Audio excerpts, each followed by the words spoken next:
Blaf, numéro 48, nous continuons notre psychologie de quartier. L'investisseur africain. L'investisseur africain doit évidemment investir dans l'économie de notre continent. Ça, c'est clair. Nous sommes d'accord. Mais il faut bien comprendre que nous devons aussi investir dans notre tête, nos connaissances, nos compétences. Une des compétences que nous devons apprendre à maîtriser, c'est le discernement. Nous devons apprendre à discerner. Écoutez bien ce que je vais vous dire. Nous devons vraiment apprendre à discerner nos compatriotes, nos semblables, les plus fiables par rapport aux autres. C'est triste ce que je vous dis. Mais il faut bien que vous compreniez que depuis plusieurs générations, notre continent a du mal à avancer. Ce n'est pas uniquement parce qu'il y a eu la France-Afrique. Ce n'est pas parce qu'il y a la colonisation. France-Afrique et colonisation, ça continue toujours aujourd'hui. Ça ne s'est jamais arrêté. Mais il faut que nous comprenions que l'esclavage, oui, bien sûr, ça a été un moment tragique. Ce n'est qu'une page de notre histoire. Ce n'est qu'une page de notre histoire. Tragique, certes. Mais l'Afrique est millénaire, il ne faut pas l'oublier. Il y a eu un avant, c'est ça que j'essaie de vous dire. Donc, il faut que nous apprenions à extirper, si vous voulez, les informations par rapport à notre histoire, la vraie information, et à investir dans notre mentalité. L'investissement doit être économique, mais aussi mental, notre psychologie. Qu'est-ce qu'on peut constater? Aujourd'hui, en 2024, et ça c'est depuis plusieurs décennies que ce problème perdure, nous avons des afrodescendants qui détestent leur africanité, leur négritude. Ils ne supportent pas ce qu'ils sont et ils nous agressent au quotidien. Je ne dis pas ça pour nous diviser. On n'est pas en train de se diviser, non.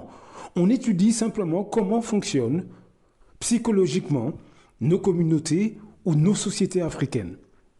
Que ce soit, quand je dis africaine, c'est africaine au sens large du terme.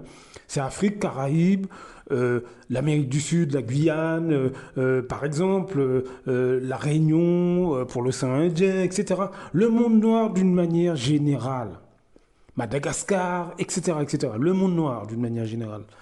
Nous devons étudier nos psychologies et nous devons apprendre à discerner ces afrodescendants qui en réalité n'aiment pas du tout leur africanité, mais ils prétendent l'inverse.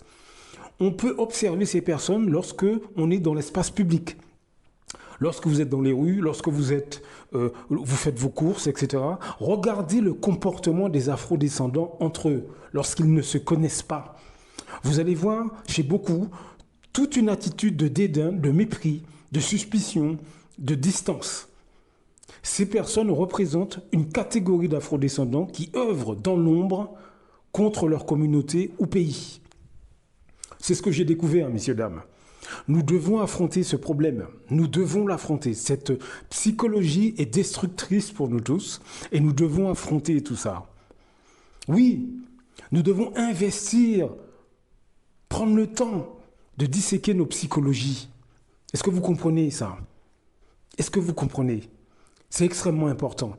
Vous devez comprendre que ces personnes sont parmi vos familles, vos amis, vos voisins, vos collègues. Vous riez, vous mangez avec eux. Vous sortez le soir avec eux, vous vous mariez avec eux. Vous faites des enfants avec eux sans vous en rendre compte. Pourquoi?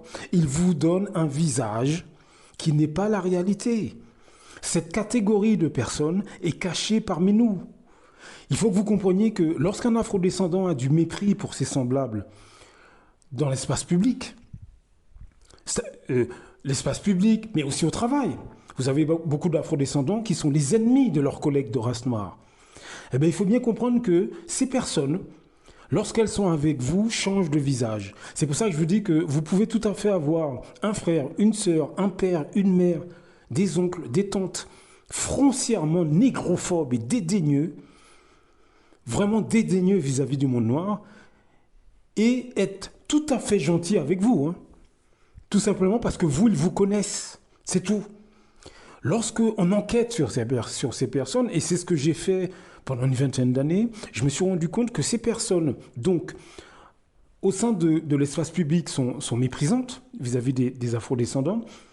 Vous ne les voyez pas parce que quand vous les croisez dans la rue ou quand vous les croisez dans les grandes surfaces ou en voiture, etc., c'est une fois que vous êtes passé, que vous êtes derrière eux, qu'ils affichent leur mépris, leur dédain, leur dégoût. C'est par le biais de leur visage, un visage méprisant, de suspicion. Est-ce que vous comprenez? C'est pour ça que peut-être que vous êtes surpris de ce que je dis. Mais c'est parce que ces personnes, c'est une fois que vous les avez dépassés, que vous êtes dans leur dos, ou bien qu'ils sont eux dans votre dos, vous ne les voyez pas. Moi, j'ai fait ce travail d'observation pendant une vingtaine d'années. Et ces personnes vont même encore plus loin. Donc, dans les rues, elles méprisent les afrodescendants. Avec vous, elles font des sourires s'ils font partie de vos amis, de la famille, vos collègues, etc., que vous connaissez. Mais il faut que vous compreniez que ces personnes sont méprisants, négrophobes, dédaigneux envers le monde noir à l'intérieur des autres communautés. C'est ce que des Africains, tout pays francophone confondu, des Afro-Antillais, toute île confondue, etc., etc., etc., une catégorie, tout pays confondu du monde noir se comporte comme ça. En France, en Europe et dans nos pays d'origine. Voilà ce que j'ai découvert. Ces personnes, ceux qui sont les plus proches de vous, dans vos familles, parmi vos amis, les collègues avec qui vous entendez bien, etc. Il faut savoir qu'une catégorie de ces personnes vous exploite de différentes manières, mais vous ne le savez pas. Le problème, c'est que les techniques qu'elles emploient sont destructrices pour toute la communauté et pour nos pays. Vous avez des personnes au sein de votre entourage, famille, amis. En fait, ils utilisent, écoutez bien, ils utilisent le mépris par niveau supérieur. C'est-à-dire que tant que vous restez à leur niveau, vous n'avez pas un meilleur boulot qu'eux, vous touchez à peu près le même salaire qu'eux, vous avez une gamme de voitures à peu près équivalente à eux, ils vous aiment bien, il n'y a pas de problème. Il suffit que vous passiez un concours, il suffit que vous vous mariez, vous trouvez l'homme ou la femme de votre vie, vous changez de voiture, bref, votre situation générale s'améliore. À ce moment-là, ces personnes se mettent à vous calomnier, à vous détester. Donc, tant que vous restez à leur niveau, ils vous aiment bien. Mais parce que à ce moment-là, tant que vous êtes à leur niveau, vous ne blessez pas leur ego. Est-ce que vous comprenez ce que je veux dire? Vous ne blessez pas leur ego. Parce que dans leur tête, ce que eux, ils pensent, c'est que les afrodescendants ne peuvent pas être au-dessus d'eux. Les autres races peuvent, mais pas les afrodescendants. C'est ce que ce type d'afrodescendant pense. Et ces gens font partie aussi de vos familles, sont parmi vos amis, etc. Ça, c'est la première chose. La deuxième chose que ces afrodescendants font, mais sans que vous vous rendiez compte de la situation, c'est qu'ils vous rabaissent constamment sans que vous vous en rendiez compte. Comment ils font? Avec des micro-agressions. Le dernier audio que j'ai fait, j'ai mis l'intervention d'une... je ne sais pas si elle est psychologue. Enfin, c'est une chaîne YouTube qui s'appelle Audace d'être soi. Elle en parle. Écoutez le dernier audio que j'ai fait. Ces personnes veulent vous voir en dessous d'eux. Pas au même niveau, non, en dessous. Donc, ils vous rabaissent constamment. Ils rabaissent vos capacités. Ils rabaissent vos succès. Ils rabaissent ce que vous êtes. Ils rabaissent vos idées. Mais ce n'est pas frontal. C'est pas frontal. C'est par des petites phrases, des petits mots. C'est de l'agression passive. C'est un regard, une gestuelle, un ton de voix, un certain vocabulaire, mais qui n'est jamais directement agressif. C'est très sournois. Il faut bien comprendre que les personnes qui font ça vis-à-vis de vous, ces afrodescendants-là, vous handicapent énormément. Parce qu'ils vous empêchent d'exploiter votre potentiel. Faites attention à ces gens-là. Que ce soit famille ou amis, lorsque vous vous rendez compte que vous êtes en présence de ces personnes, vous vous en allez. Vous vous en allez. Vous partez. Vous partez poliment, vous ne faites pas d'histoire, mais vous partez et vous ne fréquentez pas ces gens, ou à très petite dose, même si c'est familial. Je sais que c'est dur, je sais que c'est pas évident, mais même si c'est familial, vous fréquentez à très petite dose ces personnes-là. Que ce soit père, mère ou autre, vous vous débrouillez pour ne pas trop fréquenter ces gens-là. Oui, je sais, c'est dur, et ce sera dur, mais pour votre santé mentale, je vous le conseille. Donc ces personnes utilisent tout un tas de techniques et il faut bien comprendre que c'est une catégorie d'afrodescendants qui est comme ça, qui se comporte comme ça. et dont le but, c'est de casser leur communauté ou pays d'origine, ou la société de leur pays d'origine.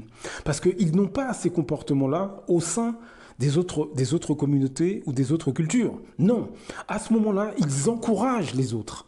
À ce moment-là, ils participent avec les autres. À ce moment-là, ils donnent des idées aux autres. À ce moment-là, ils donnent leur force de travail aux autres. Vous montez une entreprise, vous avez ce type d'afro-descendant avec vous, il va vous descendre complètement. Il va souhaiter votre mort. Il y a eu des meurtres dans un certain nombre de pays d'Afrique. Il y a de l'empoisonnement. Les gens empoisonnent ceux qui essaient de réussir. Donc la situation est extrêmement grave. Est-ce que vous voyez ce que je veux dire? Donc, faites attention aux gens qui vous entourent. Il n'est pas question de se méfier de tout le monde. Ce n'est pas ce que je dis, attention. Non, mais apprenez à vous écouter. Lorsque vous sentez qu'il y a quelque chose qui ne va pas chez quelqu'un, sans faire d'histoire, mais essayez de comprendre pourquoi ça ne va pas. Votre système nerveux va vous avertir. Écoutez le dernier audio, l'intervenante explique ça très bien. C'est un audio que j'ai pris sur une chaîne. Elle explique ça très bien. Votre système nerveux va vous avertir. Vous allez vous sentir mal en présence de cette personne ou en présence de plusieurs de ces personnes. Hein. Vous allez vous sentir mal, mais nous avons une capacité à rationaliser les choses. On se dit, bon, c'est pas très grave, c'est moi qui suis fatigué, ou je fais erreur. Non! Votre système nerveux vous avertit de ces personnes. Donc, commencez à vous écouter en premier lieu. Si vous n'êtes pas bien avec quelqu'un, essayez de décoder pourquoi vous n'êtes pas bien, sans faire d'histoire, sans en parler à la personne. Hein. Est-ce que vous comprenez ce que je vous dis? Ces personnes, depuis plusieurs générations, détruisent nos communautés, nos sociétés de l'intérieur. C'est une catégorie d'afro-descendants. Alors vous me direz, c'est de la faute de l'esclavage, de la colonisation, oui, de la France-Afrique, oui. Oui, vous avez entièrement raison. Vous avez entièrement raison. Moi, je ne peux qu'être que d'accord avec vous. Il n'empêche que sur le terrain, ces personnes causent des dégâts. C'est une psychologie nocive contre nous. On doit déjà, dans un premier temps, en parler et trouver des méthodes thérapeutiques pour atténuer ces problèmes. Mais en attendant, à votre niveau, commencez à observer les gens autour de vous, tout le monde, vos familles, vos amis, vos collègues. Vous commencez à observer comment vous vous sentez face à un certain nombre de personnes. Est-ce que vous êtes sur vos gardes, sans même que vous sachiez pourquoi? Est-ce que vous vous méfiez? Est-ce que vous avez des réserves sur quelqu'un sans même que vous compreniez pourquoi? Eh bien, il faut que vous compreniez que c'est votre système nerveux qui vous avertit que quelque chose ne va pas. Donc, écoutez-vous. Notre communauté, nos pays sont complètement détruits de l'intérieur aussi par ces personnes qui existent depuis plusieurs générations. D'après vous, les présidents africains, c'est quel profil qu'ils ont? Ben, c'est le profil que je suis en train de vous décrire. Tout simplement. Les afrodescendants dans votre famille qui causent des histoires pour un terrain, une maison, une voiture, d'après vous, c'est quoi leur profil? Ben, c'est le profil que je suis en train de vous dire dans cet audio. Les gens qui depuis des années trahissent nos communautés, trahissent nos pays et qui nous ressemblent. D'après vous, c'est quel profil qu'ils ont? Ben, c'est le profil que je vous dis dans cet audio. Écoutez le dernier audio que j'ai fait. Vous allez voir. L'intervenante explique bien mieux que moi. Nous sommes aussi cassés de l'intérieur par une catégorie de nos semblables qui existe depuis les débuts de la colonisation. Ces personnes passent inaperçues. Pourquoi? Parce que leur comportement est normalisé par les sociétés occidentales. Ce qui fait qu'on doute. Faites attention, ouvrez les yeux. Blaf! À très bientôt. Beaucoup d'Africains se lèvent contre des autres Africains. C'est généralement à travers la corruption. L'Europe, l'Occident le sait. La meilleure façon de faire tomber un Africain qui se lève pour les intérêts des Africains, il faut aller corrompre ses amis ou ses compatriotes. C'est comme ça, c'est toujours à cause de l'argent. Celui qui a fait tomber son car, elle a fait pourquoi? C'est parce qu'il voulait être son car à la place de son car.